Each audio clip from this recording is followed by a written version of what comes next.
کمانوں سے تیر چھٹنے لگے، نیزے ہلے، تلواریں جنبش میں آ گئی۔ کافروں نے بھی آج مرنے مارنے کا تہیہ کر لیا تھا۔ بڑی پامردی سے لڑے، ایک گرتا تو دوسرا اس کی جگہ آ کھڑا ہوتا، مگر مسلمانوں کے طوفانی حملے کی تاب نہ لا سکے۔ ان کے پیر اکھڑ گئے، آگے بڑھنے والے پیچھے ہٹنے لگے۔ وہ بہادر جو فتح یا موت کا عزم لے کر آئے تھے، باغ کھڑے ہوئے۔ جان ہر کسی کو پیاری ہوتی ہے۔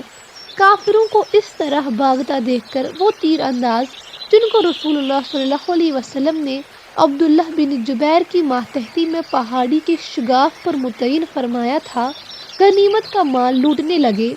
تیر اندازوں نے سمجھا کہ ہماری جیت ہو گئی، کافر ہار گئے اور شکست کے بعد لڑائی ختم ہو جایا کرتی ہے۔ بھاگنے والے اب کیا لڑیں گے؟ بدر میں جب ان کو شکست ہوئی تھی تو پھر ایک سپاہی نے بھی الٹ کر سانس نہ لی تھی، مگر ان کا خیال غلط نکلا۔ رسول اللہ صلی اللہ علیہ وسلم نے جو حکم دیا تھا کہ کسی حالت میں اس مقام کو نہ چھوڑنا، نیک نیتی کے باوجود اس کے خلاف ہو جانے میں حالات کا پانسا ہی بدل گیا، جنگ کا نقشہ ہی کچھ سے کچھ ہو گیا۔ کافروں نے جب دیکھا کہ تیر انداز جو مدافعت کی سب سے زیادہ مضبوط دیوار بنے ہوئے تھے، مال لوٹنے میں لگے ہوئے ہیں، تو ان فتنہ سازوں نے پلٹ کر حملہ کر دیا۔ یہ لوگ مجتمع تھے اور مسلمان بکھرے ہوئے تھے، کوئی کہیں تھا اور کوئی کہیں۔ عبداللہ بن جبیر اپنے ہمراہیوں سمیت شہید ہو گئے۔ لشکر اسلام میں ابتری پھیل گئی۔ 14 صحابہ کے سوا اور جتنے بھی مسلمان مجاہد تھے، ان سب کے پائے ثبات جنبش میں آ گئے۔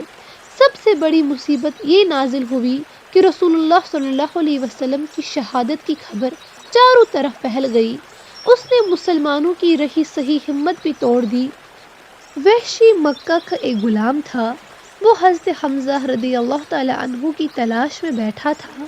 جیسے ہی حمزہ اس کی زد میں آئے تو اس نے حربہ پھینک کر مارا۔ سید الشہداء حضرت حمزہ رضی اللہ تعالی عنہ اس برچھے کے کاری زخم کی تاب نہ لا سکے، اللہ کا نام لے کر دم توڑ دیا۔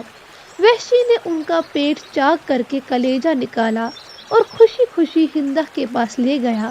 وحشی نے ہندہ سے کہا، جانتی ہے یہ میں کیا چیز لے کر آیا ہوں؟ یہ کلیجہ ہے اس شخص کا جس نے تیرے باپ کو لڑائی میں قتل کیا تھا۔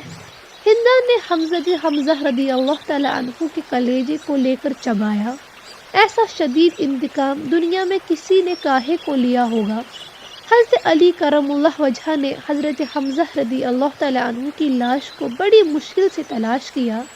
لاش کا بند جدا تھا۔ حضور صلی اللہ علیہ وسلم کو یہ غمناک خبر ملی تو بہت متاثر ہوئے۔ حمزہ کی بہن صفیہ بھی بائی کے اس قدر بے دردی کے ساتھ قتل کیے جانے کی اطلاع پا کر رونے لگی۔ سیدہ فاطمہ رضی اللہ تعالی عنہ کی آنکھوں سے بھی آنسو گرنے لگے اور خود رسول اللہ صلی اللہ علیہ وسلم آبدیدہ ہو گئے۔ مشرکین موقع کی نزاکت سے پورا فائدہ اٹھا رہے تھے۔ ان کا حملہ اور پرشور ہوتا جا رہا تھا۔ وہ دیکھ رہے تھے کہ اسلامی فوج میں ابتری پھیل گئی ہے، مسلمان بدحواس اور پراگندہ ہے۔ ایسے میں بڑھتے اور حملے کرتے ہی چلے جانا چاہیے، یہاں تک کہ مسلمانوں کا ایک ایک سپاہی خاک پر ڈھیر ہو کر گر پڑے، یا پھر یہ لوگ ہار مان لے۔ بدر کا انتقام اسی طرح پورا ہو سکتا ہے۔ رسول اللہ صلی اللہ علیہ وسلم چند سرفروش صحابہ کے جرمٹ میں ایستادہ تھے۔ چاروں طرف سے تیروں کی بے پناہ بارش ہو رہی تھی۔ جانثاران نبی میں حضرت علی رضی اللہ تعالی عنہ شیر خدا نے اس دن جس ثبات عزم، بے نظیر شجاعت، بے خوفی اور جوش ایمانی کا ثبوت دیا، وہ اسلامی تاریخ میں ضرب المثل واقعہ بن گیا ہے۔ حضرت حنظلہ ایک جوشیلے نوجوان تھے۔ اتفاق کی بات کہ ان کی شادی اسی رات کو ہوئی جس دن یہ حادثہ پیش آیا۔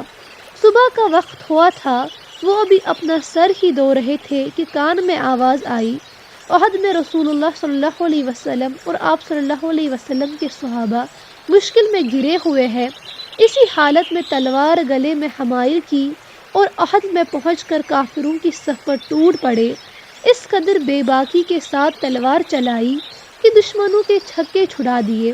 ذرا سی دیر میں کتنے ہی کافروں کو جہنم کا راستہ دکھا دیا۔ یہ اکیلے تھے، ادھر غول کا غول تھا۔ تیروں، نیزوں اور تلواروں نے ان کے بدن کو زخموں سے لالہزار بنا دیا۔ زمین پر تیورا کر گرے اور اللہ کے راستے میں جان دے دی۔ شہیدوں کی تلاش ہوئی تو حنظلہ کی لاش پانی میں بھیگی ہوئی دیکھی گئی، جیسے ان کی لاش کو باقاعدہ غسل دیا گیا ہے۔ ایک رات کا دلہا اپنی نئی نویلی دلہن کو چھوڑ کر عروس شہادت سے ہمکنار ہو گیا۔ حجز کے بیٹے عبداللہ اس قدر بے جگری سے لڑے کہ تیغ زنی کرتے کرتے تلوار ہی ٹوٹ گئی۔ رسول اللہ صلی اللہ علیہ وسلم کی نگاہ پڑی تو حضور صلی اللہ علیہ وسلم نے ان کو کھجور کی ڈالی عطا فرمائی۔